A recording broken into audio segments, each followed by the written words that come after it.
Assalamualaikum warahmatullahi wabarakatuh.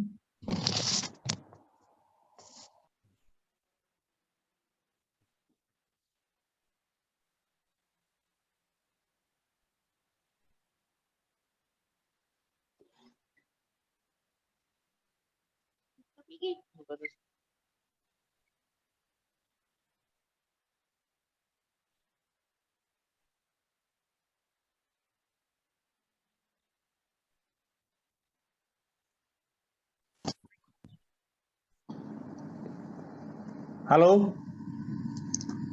Assalamualaikum warahmatullahi wabarakatuh. Waalaikumsalam warahmatullahi wabarakatuh. Baik. Perkenalkan saya Dr. Hendra Karyanga, pengasuh penanggung jawab mata kuliah Hukum Keuangan Daerah. Sebelum saya menyampaikan rencana pembelajaran studi semester, saya ingin memperkenalkan deskripsi biodata saya. Nama saya Hendra Karyanga, jabatan di Fakultas Hukum adalah lektor. Saya bergabung di Universitas Hairun Ternate, Fakultas Hukum sejak 2015. Sebelumnya saya adalah dosen luar biasa di Fakultas Hukum sejak tahun 2007. Baik, deskripsi singkat daripada rencana pembelajaran semester adalah sebagai berikut. Materi adalah yang pertama, kajian teoritik tentang hubungan antara pusat dan daerah, hubungan keuangan pusat dan daerah. Berikut perbandingan hukum keuangan antara pusat dan daerah di beberapa negara.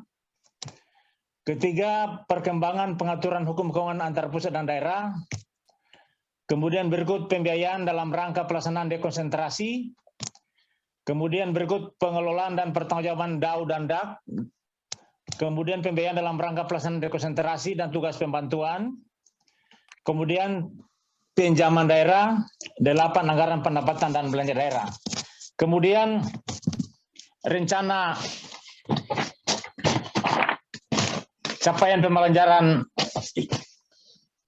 studi adalah yang pertama, mahasiswa memiliki sikap kejujuran dalam menjalankan profesinya, memiliki keberanian dan menjalankan profesinya, mampu menjalankan pekerjaan sesuai dengan kode etik profesi hukum, memiliki kesantunan dalam menjalankan profesi hukum, menguasai dasar-dasar keilmuan hukum, bertakwa kepada Tuhan Yang Maha Esa, memiliki moral, etika, dan kepribadian yang baik di dalam penyelesaian tugasnya, berperan sebagai warga negara yang bangga dan cinta tanah air serta mendukung perdamaian dunia, kemudian mampu bekerja sama dan memiliki kepekaan sosial dan kepedulian yang tinggi terhadap masyarakat dan lingkungannya, kemudian menghargai keanekaragaman budaya, pandangan, kepercayaan, dan agama serta pendapat, kemudian menjunjung tinggi penegakan hukum serta memiliki semangat untuk mendahulukan kepentingan bangsa dan masyarakat.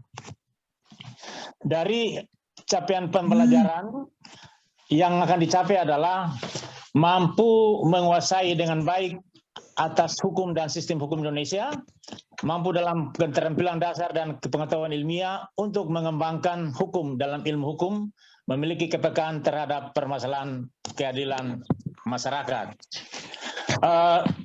Kemudian dari capaian pembelajaran CPL-nya akan kita capai adalah pertama, memiliki kemampuan dalam mengendalikan dan menganalisis permasalahan hukum, kemudian mampu untuk menerapkan hukum dan peraturan perundang-undangan yang berlaku, menguasai konsep teoritis bidang ilmu hukum secara umum, kemudian menguasai konsep teoritis bagian khusus dalam ilmu hukum secara mendalam, menguasai metodologi penelitian dan menganalisis permasalahan bidang hukum, menguasai mekanisme dan teknik penyelesaian sengketa secara prosedural.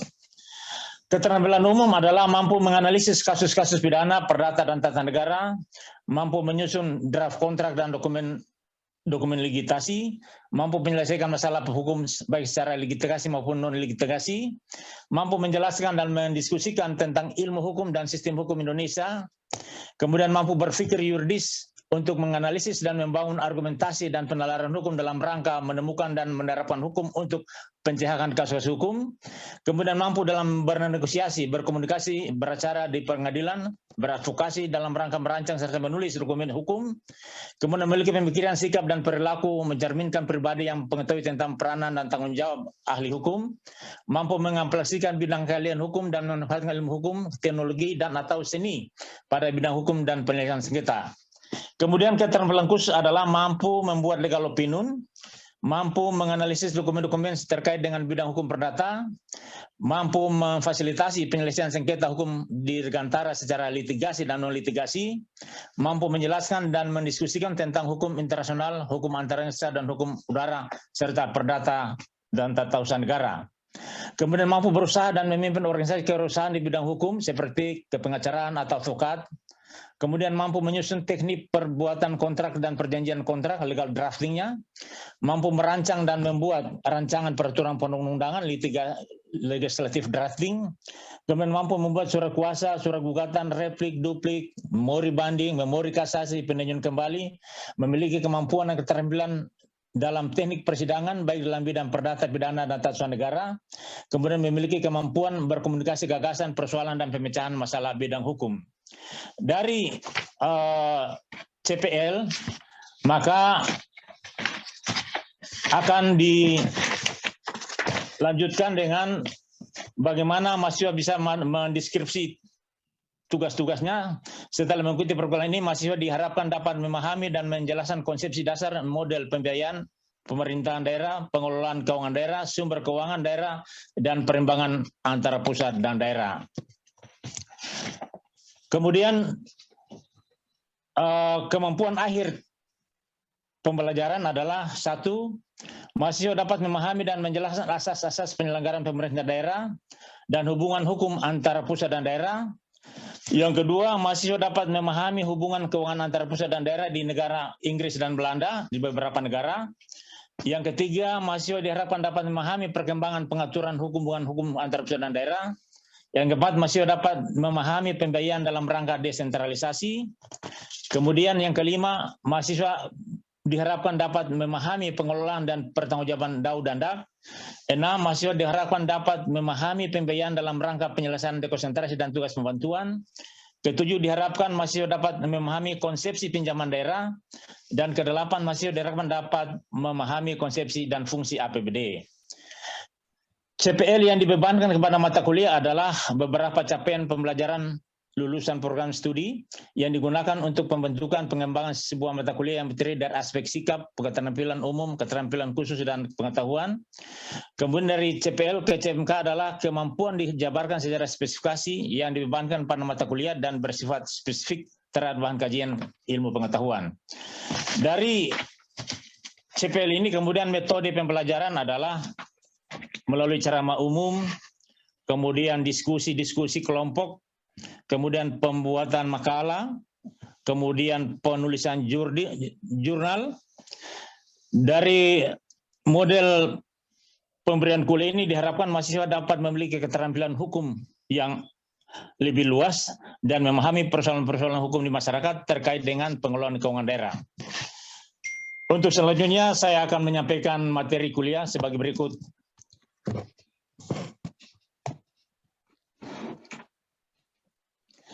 Yang pertama adalah kita akan melihat hubungan pemerintah pusat dengan daerah. Hubungan di sini yang dimaksud adalah hubungan keuangan, hubungan tanggung jawab. Saudara-saudara, mari kita lihat poin pertama.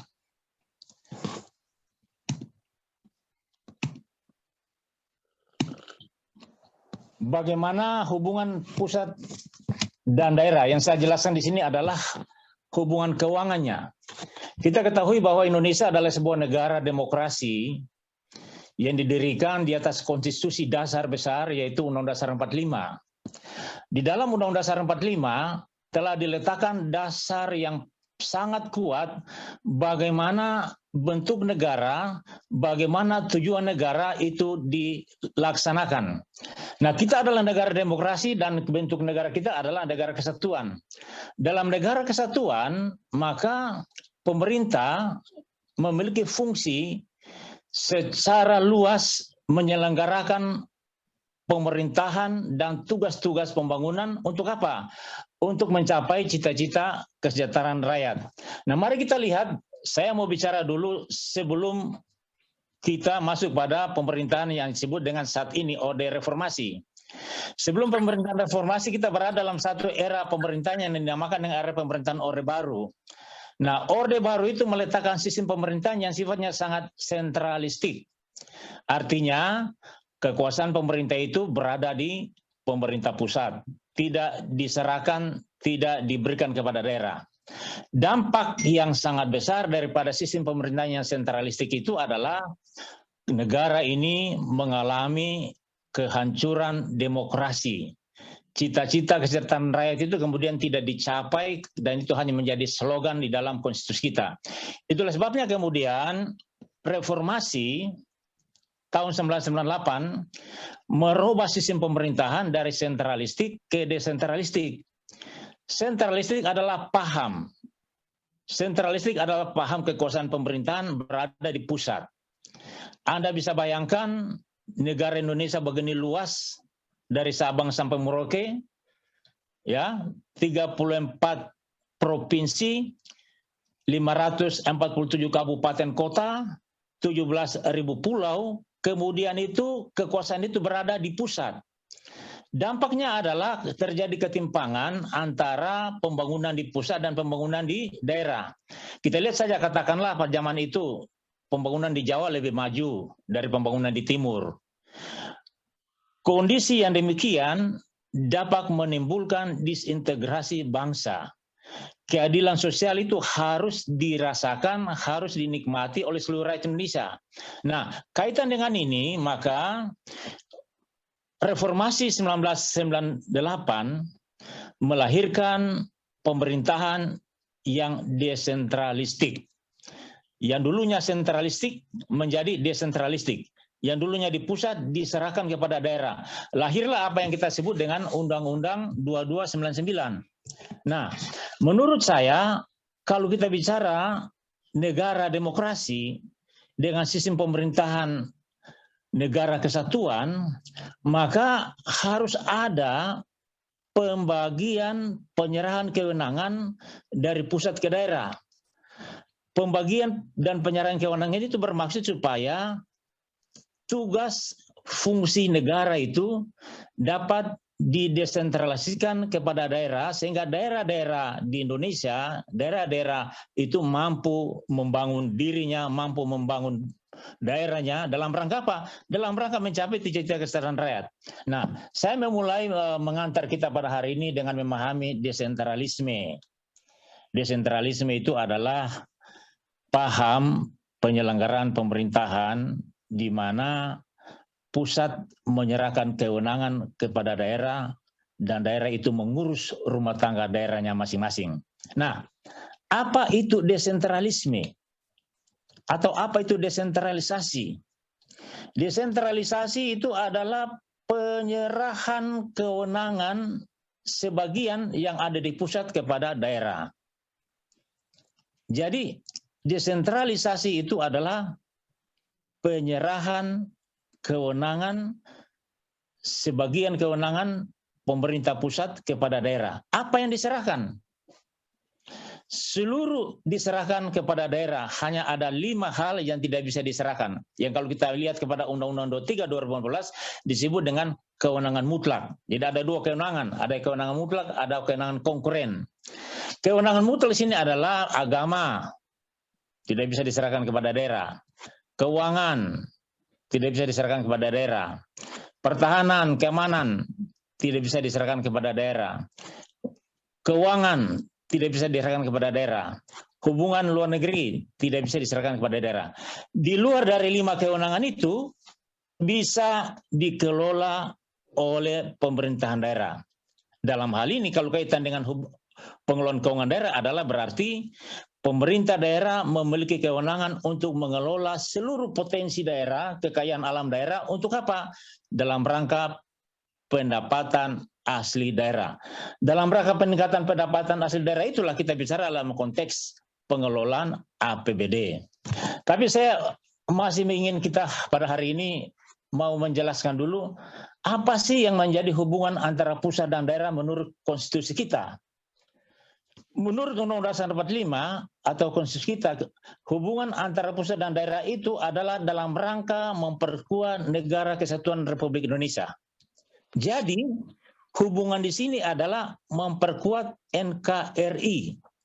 Makanya ketika Undang-Undang 2299 itu dirumuskan, ada sebagian ahli berpendapat Indonesia cocok federalisme. Ada sebagian bilang Indonesia tidak boleh federalisme. Kalau federalisme itu berpotensi disintegrasi. Papua bisa merdeka, Aceh bisa merdeka, Maluku bisa merdeka, Sulawesi merdeka. Nah, oleh sebab itu konsep yang paling tepat adalah otonomi luas dan bertanggung jawab. Itu yang kemudian melahirkan desentralisasi pemerintahan di Indonesia menurut konteks aslinya adalah desentralisasi penyerahan kekuasaan, sebagian kekuasaan. Jadi kalau disebut desentralisasi menurut saya bukan pembagian, ya, tetapi penyerahan sebagian kekuasaan.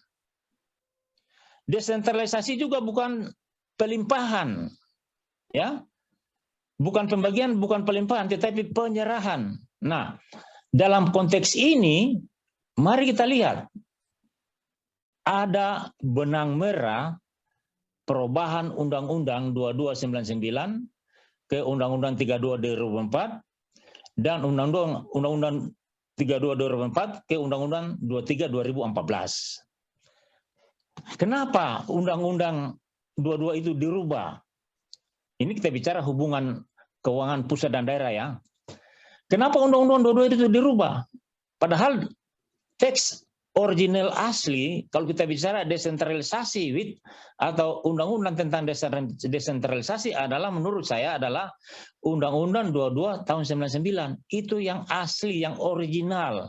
Kenapa? Karena ketika Undang-Undang 22 99 itu disahkan, pemerintah daerah diberikan kewenangan yang luas dan bertanggung jawab untuk mengurus daerahnya dalam rangka kesejahteraan rakyat. Sampai di sini ada yang mau ditanya, didiskusikan? Ada yang mau ditanya sebelum saya lanjut? Oke, saya lanjut ya.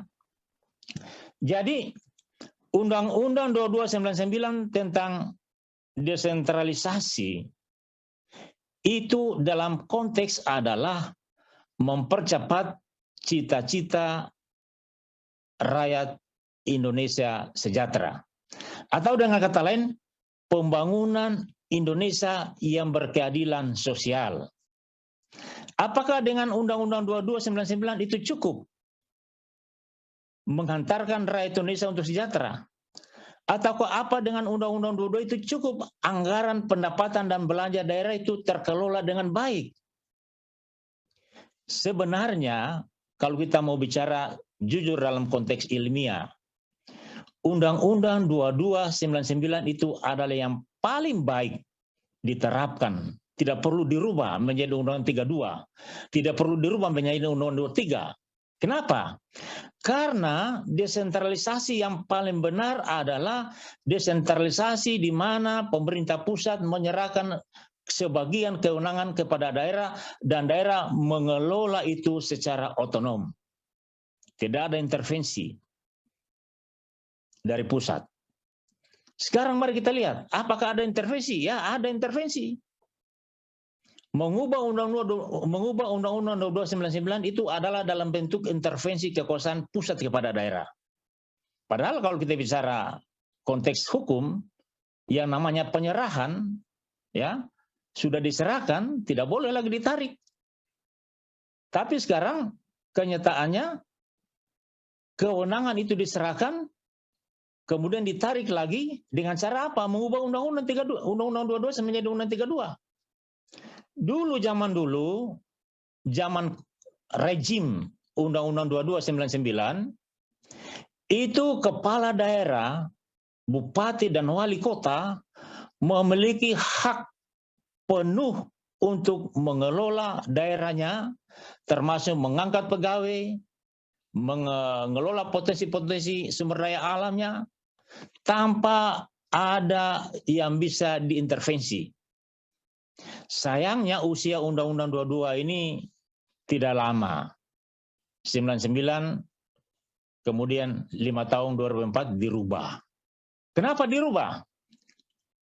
Karena menurut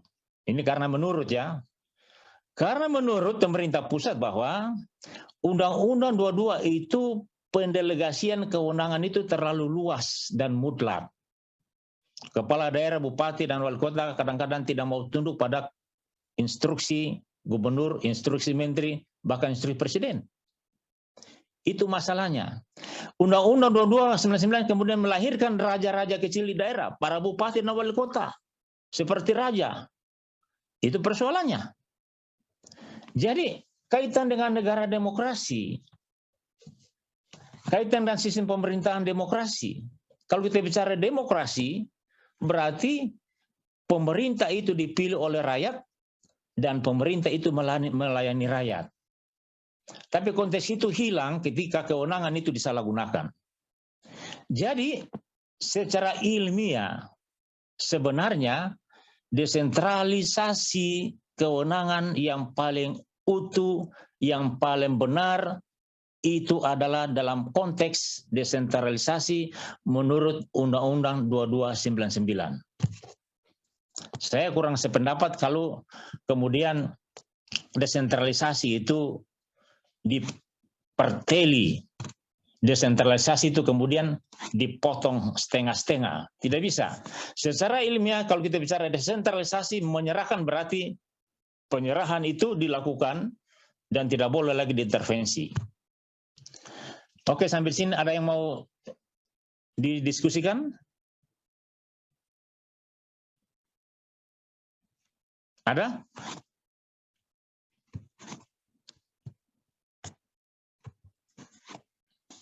Halo? Kalau tidak ada saya lanjut. Nah, saya masih bicara tentang desentralisasi dalam hubungannya dengan antara pemerintah pusat dengan daerah. Nah, dalam konteks itu, hubungan antara pusat dan daerah, tadi saya jelaskan adalah dalam rangka memperkuat negara kesatuan Republik Indonesia. Pemerintah daerah adalah dependen dan subordinat dengan pemerintah pusat. Artinya berarti secara vertikal, pemerintah daerah adalah bagian daripada penyelenggaraan pemerintah pusat. Nah, otonomi dalam konteks Undang-Undang 22 yang kemudian dirubah dengan Undang-Undang 32 2004 dan dirubah lagi dengan Undang-Undang 23 2004 adalah dalam rangka otonomi luas dan bertanggung jawab. Apa itu luas? Kewenangannya yang luas. Apa itu bertanggung jawab? Kewenangan itu harus didistribusikan dan harus dilaksanakan dalam tanggung jawab untuk mengelola negara, mencapai cita-cita kesejahteraan rakyat. Nah, dalam konteks Undang-Undang 2299 lahirlah Undang-Undang 25 2009 tentang hubungan pusat dan daerah. Kemudian dirubah lagi dalam konteks Undang-Undang 32 2004, dirubah lagi Undang-Undang 25 menjadi Undang-Undang 33 2004. Lantas kemudian perubahan dari Undang-Undang 32 ke 23 lahir saat ini adalah dirubah lagi. Jadi ini perubahan terus-menerus. Undang-Undang 33 2004 itu kemudian mengalami perubahan. Saat ini adalah lahirnya Undang-Undang Nomor 1 Tahun 2022 tentang hubungan keuangan pemerintah pusat dengan daerah. Nah, ini yang saya mau jelaskan. Bagaimana hubungan keuangan antara pemerintah pusat dalam konteks Undang-Undang Nomor 1 Tahun 2022. Tadi ada Undang-Undang 25, ada Undang-Undang 33, sekarang Undang-Undang 1/2022. Nah, Undang-Undang nomor 1 tahun 2022 itu yang dinamakan arah baru hubungan kewenangan antara pusat dan daerah. Apa yang disebut dengan arah baru? Apa konteks yang sebenarnya sehingga mengalami perubahan? Yang pertama, Undang-Undang nomor 1 tahun 2022 itu mengandung 4 pilar penting. Pilar yang pertama adalah meminimalisasi ketimpangan vertikal dan horizontal. Saya ulang ya, meminimalisasi ketimpangan vertikal dan horizontal. Apa itu vertikal? Vertikal itu bicara hubungan antara pemerintah pusat dengan provinsi, dengan kabupaten, kota, dan seterusnya. Itu hubungan yang vertikal. Kenapa disebut harus meminimalisasi? Apakah selama ini belum minimal? Apakah selama ini belum baik? Apakah ini belum bagus? Karena sebenarnya kalau kita lihat Undang-Undang 2599, Undang-Undang 33 tahun 2004 adalah hubungan di mana kewenangan pemerintah pusat yang ada di daerah melaksanakan kewenangan itu secara penuh. Secara penuh. Apakah dengan kewenangan secara penuh di daerah itu belum minimal? Ini kaitan dengan politik pengelolaan potensi sumber daya alam di daerah. Jadi meminimalisasi hubungan pusat dengan provinsi, provinsi dengan kabupaten itu baik. Tetapi meminimalisasi bukan berarti mengintervensi kewenangannya. Lantas kedua, meminimalisasi hubungan horizontal. Apa itu hubungan horizontal? Hubungan horizontal adalah hubungan antara daerah yang satu dengan daerah yang lain. Kabupaten A dengan Kabupaten B, Kabupaten C dengan. Jadi sehingga terjadi tidak ada lagi ketimpangan yang ada di daerah. Artinya apa? Pemerintah mau menyatakan bahwa pemerintah sebagai regulator dalam melaksanakan desentralisasi itu harus benar-benar semua instruksi, semua undang-undang yang dibuat, semua perintah yang dikeluarkan itu harus ditaati. Dalam konteks ini, Anda lihat sekarang bagaimana kewenangan di daerah itu sudah diintervensi dan diambil alih oleh pusat. Contoh, izin usaha pertambangan. Pertambangan itu adalah kekayaan alam yang begitu menjanjikan, membawa dampak yang besar untuk masa depan bangsa. Undang-Undang 2299 paralel dengan Undang-Undang 2599, Undang-Undang 32 2004 paralel dengan Undang-Undang 33 2004 itu memberikan kewenangan kepada daerah dalam rangka mengelola potensi sumber daya alam, termasuk yang saya bilang tadi adalah izin usaha pertambangan. Sekarang dengan Undang-Undang 11/2002 tentang Cipta Kerja, kewenangan izin pertambangan lagi tidak ada lagi di daerah. Ingat, kewenangan pemberian izin pertambangan tidak lagi berada di daerah, tapi sudah diambil alih oleh pusat. Contoh, dulu Undang-Undang 2299 itu IUP, izin usaha pertambangan, kewenangan bupati, wali kota. Lahir Undang-Undang 32 2004 diserahkan ke provinsi, tidak ada lagi kewenangan di kabupaten kota. Diserahkan ke provinsi. Berdasarkan Undang-Undang 32 2004. Sekarang ini tidak ada lagi kewenangan yang ada di provinsi dengan Undang-Undang Cipta Kerja yang kita kenal dengan Omnibus Law. Semua diambil alih oleh provinsi. Semua diambil alih oleh pusat. Tidak ada lagi kewenangan bupati, tidak ada lagi kewenangan gubernur. Lantas pertanyaan saya, daerah dapat apa? Ya. Tapi anehnya juga bahwa semua bupati, semua gubernur DPRD diam. Jadi meminimalisasi ketimpangan vertikal dan horizontal itu bukan berarti pemerintah pusat mengintervensi, kemudian mengambil alih, mengembalikan kewenangan yang semulanya telah diserahkan kepada daerah. Ini saya pikir persoalan penting yang harus didiskusikan oleh mahasiswa Fakultas Hukum di mana saja. Desentralisasi itu adalah penyerahan, bukan pelimpahan, bukan pembagian. Desentralisasi itu penyerahan, dan ketika diserahkan secara konteks ilmu hukum, Anda sudah serahkan, Anda tidak boleh ambil ulang.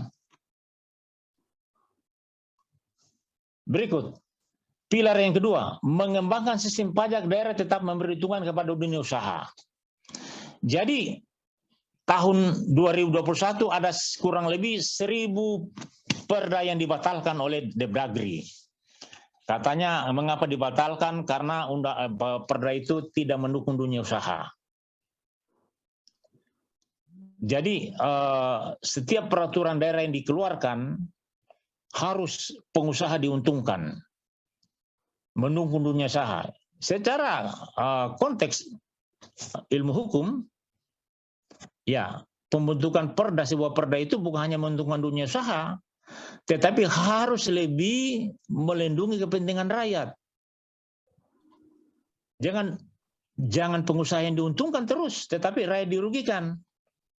Dalam konteks ini perlu didiskusikan apakah dengan Undang-Undang Nomor 1 Tahun 2002 itu telah mencerminkan rasa keadilan sosial bagi seluruh rakyat Indonesia, telah mencerminkan hubungan yang harmonis, yang dinamis, hubungan yang saling menguntungkan antara pusat dan daerah.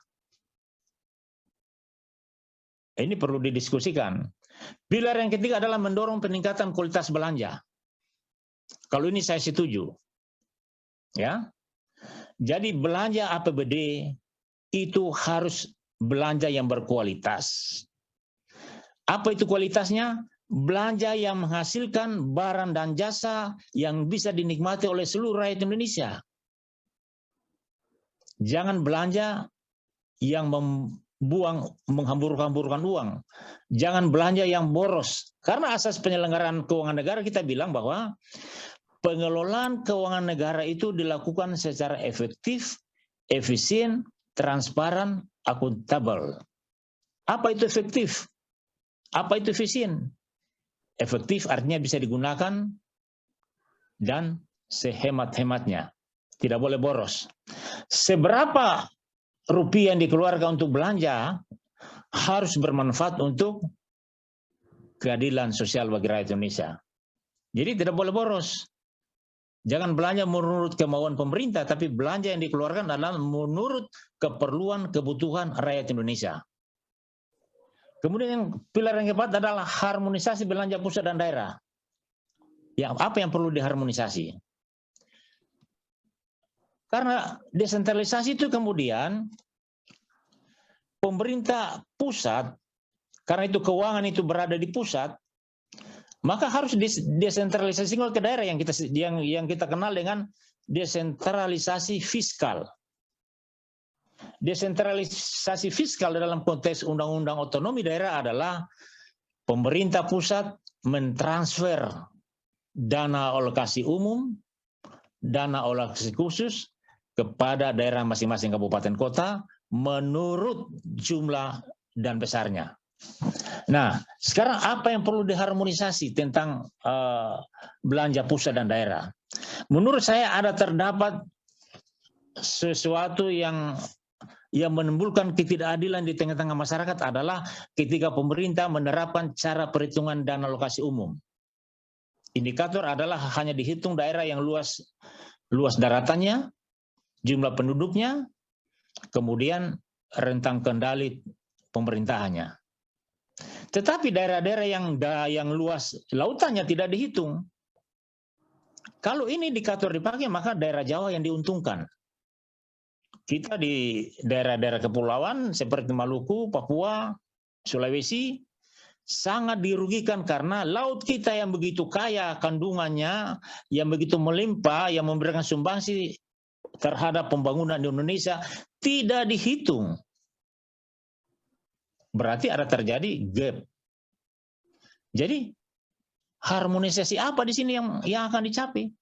Harmonisasi sini berarti dalam perhitungan penetapan dana alokasi umum, maka jangan hanya daerah daratan yang dihitung, tetapi luas lautan juga dihitung. Kalau ini diterapkan, maka terjadilah rasa keadilan bagi seluruh rakyat Indonesia. Sampai di sini ada yang mau didiskusikan? Apakah sudah cukup waktu, Pak Bambang? Halo? Halo? Halo, Boleh Pak, boleh Pak. Ya, sudah cukup kah? Saya. Boleh Pak. Sudah ya? Ya, Oke, terima kasih. Oh, Pak. Ya, Pak. Ada yang mau saya tanyakan Pak, tapi silakan. Iya Pak, tapi rumah saya dekat masjid, jadi mungkin Bapak dengar atau tidak Pak? Dengar. Iya Pak. Baik Pak, terima kasih. Nama saya Misrul Mubarak yang kontrak di mata kuliah Hukum Keuangan Daerah yang sempat hadir juga kemarin waktu gabung sama mahasiswa S2 Pak. Oke, silakan. Ya Pak, di sini kan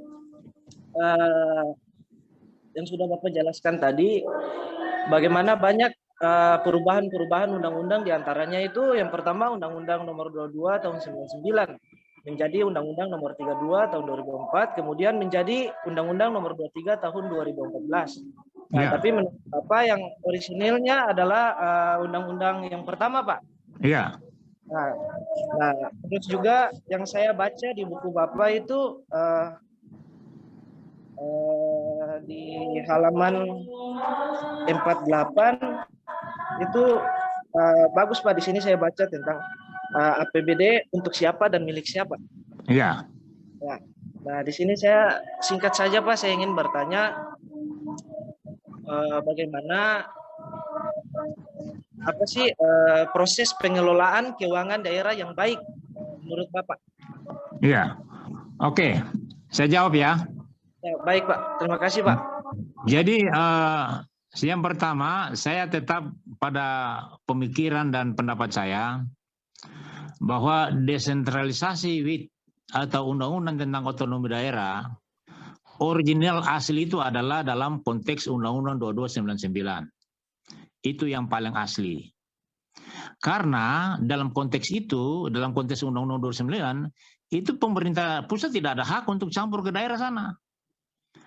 Kepala daerah, bupati, wali kota punya kewenangan mutlak mengelola daerahnya, termasuk mengelola sumber-sumber potensi alamnya yang kemudian masuk dalam apa yang saya sebut dengan sumber-sumber pendapatan PAD.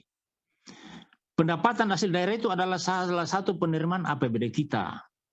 Anda lihat misalnya kita daerah tambang misalnya, saya katakan contoh misalnya Halmahera Tengah atau Halmahera Utara atau Halmahera Timur. Daerah di sana tambangnya luar biasa.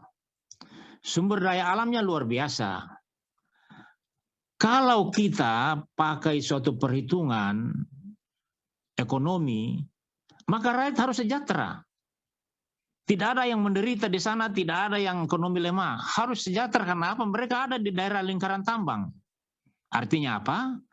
Tambang untuk kesejahteraan rakyat. Itu yang pertama. Nah yang kedua, bagaimana kita mengelola? Tadi kan ada PAD masuk kepada kas daerah. Kas daerah itu kemudian PAD itu menjadi APBD. Nah bagaimana kita mengelolanya? Tata kelola keuangan negara atau daerah yang baik adalah yang saya sebut dalam buku saya itu good financial governance. Dengan mengedepankan berapa? 4 aspek. Partisipatoris, transparan, akuntabel, dan berkeadilan. Partisipasi di sini adalah partisipasi masyarakat. Rakyat harus dilibatkan ketika pemerintah daerah menyusun APBD. Tidak boleh hanya dengar DPRD. DPRD itu banyak juga kuntilanak di sana. Rakyat yang mana? Rakyat di daerahnya. Bagaimana partisipasi? Partisipasi di sini adalah partisipasi publik langsung. Tanya kepala desa, tanya pemerintah desa, tanya badan pemerintah desa. Apa kebutuhan di sana? Mereka harus dilibatkan. Jadi partisipasi. Hasil penelitian saya, yang saya ada uraikan dalam buku yang Anda baca itu adalah bahwa tingkat partisipasi masyarakat dalam pengelolaan keuangan daerah itu masih rendah. Sangat rendah. Kenapa? Karena rakyat tidak dilibatkan secara langsung. Ada namanya forum musyawarah Rembang, musyawarah perencanaan pembangunan daerah. Musyawarah dari desa, dari kelurahan, ke kecamatan, ke kabupaten. Tapi itu sifat semu. Karena apa? Aspirasi dari desa itu banyak tidak didengar. Sampai di atas bukan aspirasi rakyat, tapi aspirasi bupati, aspirasi wali kota yang dilaksanakan. Kalau itu, maka tingkat partisipasi rendah. Ingat, partisipasi rakyat rendah bisa menimbulkan potensi korupsi APBD. Itu yang pertama. Yang kedua, tentang transparansi. Harus dikelola dengan transparan keuangan daerah itu. Apa yang harus transparan? Menurut saya semua harus dijelaskan kepada rakyat. Yang tidak boleh dijelaskan kepada rakyat hanya satu. Nomor rekening kas daerah tidak boleh dikatakan, karena itu rahasia bank. Tetapi programnya, berapa anggarannya, dibangun di mana, apakah sudah partisipasi, harus dibuka secara umum. Anda lihat sampai saat ini, saya mau jelaskan kita di Maluku Utara aja bahwa APBD kita itu banyak yang bodong, banyak yang tidak bisa diketahui rakyat. Padahal kita punya media online, sekarang udah luar biasa. Paparkan saja di internet, supaya orang tahu. Itu rendahnya transparansi berpotensi menimbulkan korupsi APBD. Yang ketiga, akuntabilitas. Uang negara itu yang keluar 1 sen pun Anda keluarkan harus Anda pertanggungjawabkan. Kalau Anda beli beras 10 ton, pertanggungjawabkan itu beras 10 ton. Anda bangun sekolah 10 bangunan, pertanggungjawabkan detail mungkin kepada rakyat. Anda bangun jalan jembatan di mana, pertanggungjawabkan kepada rakyat. Bahwa uang itu telah Anda gunakan, Anda bangun itu sedetail mungkin.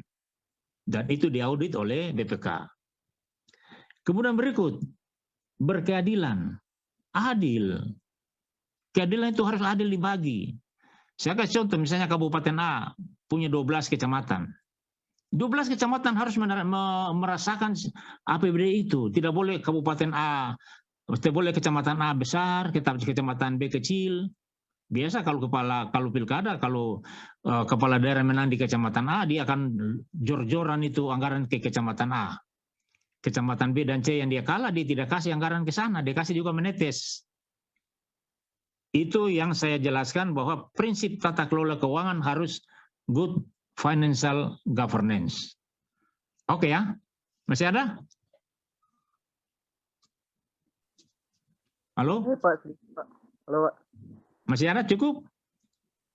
Pak, boleh, Pak. Sedikit. Boleh ya? Cukup.